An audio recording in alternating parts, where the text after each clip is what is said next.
Ćemo ljudi, dobrodošli nazad u site PlayStation Titan. Danas ću vam pokazati kako da zadnete svoga druga pomoću Inspect Elementa. Ok, prvo morate ući na neki svoj videoklip. Ok, ja ću ići ovdje. Inače ovdje su me jako hejtali, ne znam zašto. Čekajte samo da prekinem sam. Ok. Onda, vidite još 65, ne znam zašto, molim vas pomazite video, barem više like, ok, šalim se. Ok, prvo trebate da označite, možete jednostavno samo ovako da kliknete. Kliknete ovo Inspect, negdje će biti Inspect Element, ako ste mislili na Mozilla, ali ne verujem, ne znam. Ok, samo kliknite Inspect.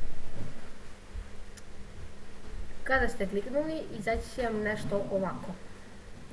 Možda će vam izaći i sa druge strane, čekajte, možda će vam biti na drugoj strani, ne znam, nekome možda.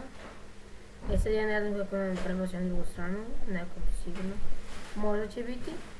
Ok, svejedno, na ovo što vam je označeno, da piše vaš broj prikaza, kliknete desni klik, kliknete Edit as HTML, kako već, ne znam ja.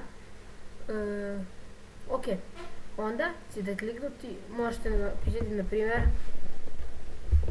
50.132 i onda kao što vidite stvorit će vam se broj 50.132 i onda možete naravno poslati svom drugu hvalitice kako imate 50.132, ali ako pošaljete plus link onda će on vidjeti da nešto tu ne valja, da ste namestili. Ali dobro, inače možete slikati i pokazati da zadnete svoga druga. Ali kad refreshujete stranicu, onda neće više biti. Pogledajte ovo. Ako refreshujem stranicu, mislim da više neće biti. Evo vidite, neće.